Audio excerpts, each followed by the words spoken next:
A tragic machine consciousness has overtaken common sense in the USA.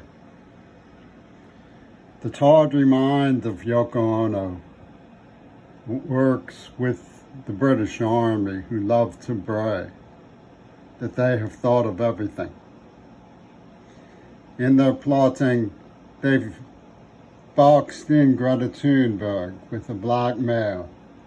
Either she cooperate or be cast as Lady Macbeth. Their minds are very mean-spirited, and they call themselves the Hive.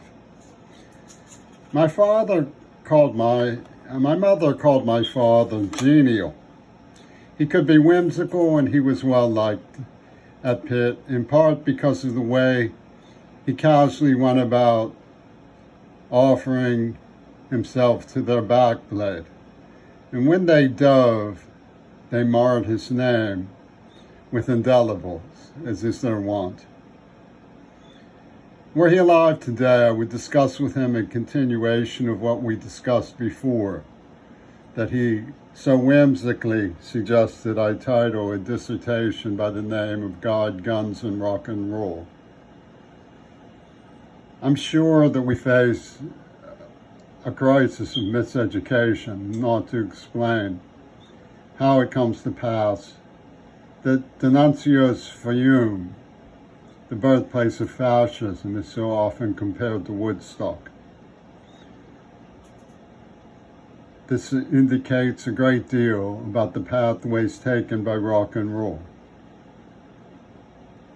where the prime movers of British prog rock like to wiggle that they are with the warlock Gurdjieff and his Fight Club of Secrecy. I met through Robert Fripp of King Crimson a friend of Gurdjieff. But Gurdjieff goes far back to the age of the Cubists.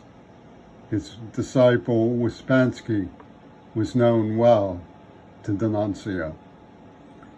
Ouspensky also knew Orang, who founded the New Age journal, where much information about the pre-World War I and post-World War I era is kept and coveted by researchers and historians. Did Gurdjieff know D'Annunzio? They surely knew about one another.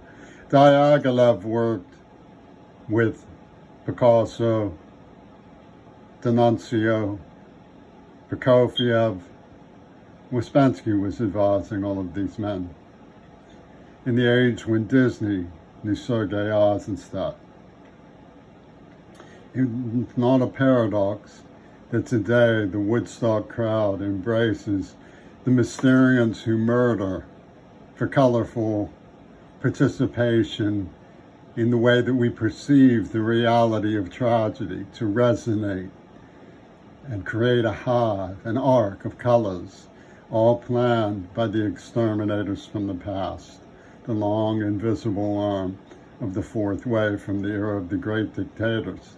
Only now the game is deep media, the invisible dictators who don't show their face and don't show their names, although sometimes they plant and upload a buffoon to entertain people as though their stupidity is perfectly normal. It's an era of UW dialectical replacing personality cults, a program wizard board that go by the name of Swami Nosha, an invisible fourth way intelligence circuit, while the acolytes on the streets of drug craze hiss at you and scream, Ringo, yeah, Ringo, yeah, raping and pillaging and murdering. You see, the problem with our common sense is that we once believed in civics, we once believed in common decency. Black people were in the lead of this. They have embraced the bizarre machine craving for blood, bloodthirst. When Dr. King opposed the Vietnam War, there were a whole arsenal of NAACP get-ahead types who told him he was in mutiny. And these people went into Vietnam, they went into Iraq, they voted Obama, they destroyed relations with Russia, who's not innocent in this at all. What do we get in return for this? We get sacrificial homicides, licky chops, pornographic genocide. So that's some deal. Some deal at the swap shop of used car lots run by Penis Gabriel.